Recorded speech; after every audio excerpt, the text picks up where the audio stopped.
কেইজনমান যুৱকে ধৰি বান্ধি পিটি অৰুণাচলক গোটাই দিছিল আৰু অৰুণাচল আৰক্ষীৰ জিম্মাত তেওঁ নিহত হৈছে আৰু এই ঘটনাটো সম্পূৰ্ণ পৰিকল্পিত এটা হত্যাকাণ্ড।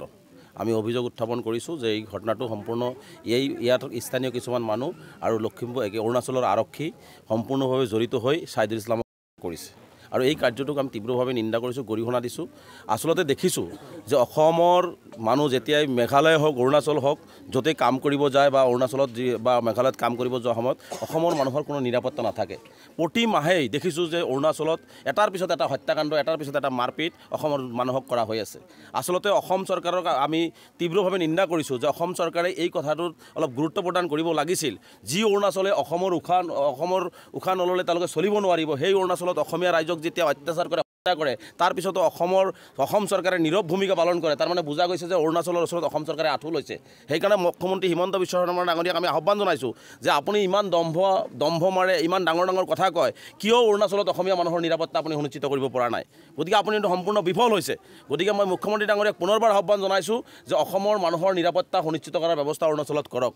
আৰু আটাইতকৈ দুৰ্ভাগ্যজনক কথাটো হ'ল যে লখিমপুৰ আৰক্ষীক 24 ঘণ্টা সময় লৈ গৈছিল দুৰ্ভগীয়া পৰিয়ালৰ পৰা।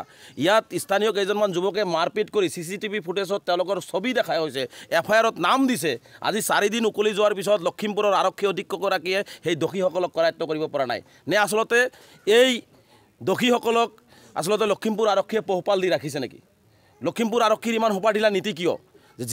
কেইজন যুৱকে ইয়াত ধৰি বান্ধি অৰুণাচলত পঠাই দিলে আৰু অৰুণাচলত যুৱকজনক হত্যা কৰা হ'ল, এই লখিমপুৰৰ মানুহখিনিকো তেওঁলোকে আচলতে গ্ৰেপ্তাৰ কৰিব নোৱাৰা কাৰ্যটো আৰক্ষী যে সম্পূৰ্ণ বিফল হৈছে, লখিমপুৰ আৰক্ষী অধীক্ষকগৰাকী যে সম্পূৰ্ণ বিফল হৈছে এইটো প্ৰমাণ হৈ পৰিছে।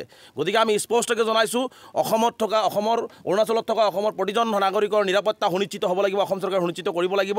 লখিমপুৰৰ বৰ্ডাৰত যিহেতু অৰুণাচল পৰিছে, এই লখিমপুৰ অঞ্চলৰ ৰাইজৰ নিৰাপত্তা সুনিশ্চিত কৰাৰ ক্ষেত্ৰত লখিমপুৰৰ জিলা উপায়ুক্ত আৰক্ষী অধীক্ষকগৰাকী কঠোৰ ব্যৱস্থা গ্ৰহণ কৰিব লাগিব। গতিকে আমি স্পষ্টকৈ জনাইছোঁ যে 24 ঘণ্টা সময়সীমা আমি আকৌ দিছোঁ।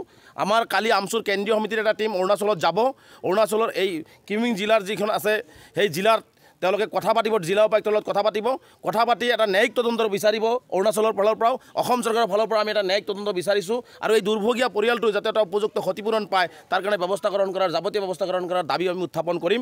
আমি মানৱ অধিকাৰ আয়োগৰ কাষলৈ যাম। আমি অসমৰ মুখ্যমন্ত্ৰীকো লিখিতভাৱে অহাকালি আমি অৱগত কৰিম। তাৰপিছতো যদি ছাইদুল ইছলামৰ মাতৃয়ে ন্যায় নাপায়, ছাইদুল ইছলামে যদি ন্যায় নাপায় আৰু তাৰপিছতো যদি অসমৰ মানুহৰ নিৰাপত্তা সুনিশ্চিত নহয়, তেনেহ'লে আমি 24 ঘণ্টাৰ পিছত অৰুণাচল সীমান্তৰ যি পথ আছে সেই পথ অনিৰ্দিষ্টকালৰ বাবে আমি অৱৰোধ কাৰ্যসূচী গ্ৰহণ কৰিম। তাৰ বাবে যদি কোনো অপ্ৰীতিকৰ পৰিস্থিতিৰ সৃষ্টি হয়, সম্পূৰ্ণ লখিমপুৰ আৰক্ষী প্ৰশাসন, সম্পূৰ্ণ লখিমপুৰ চিভিল প্ৰশাসন আৰু অসম চৰকাৰ সম্পূৰ্ণ জগৰীয়া হ'ব, অৰুণাচল প্ৰশাসন সম্পূৰ্ণ জগৰীয়া হ'ব।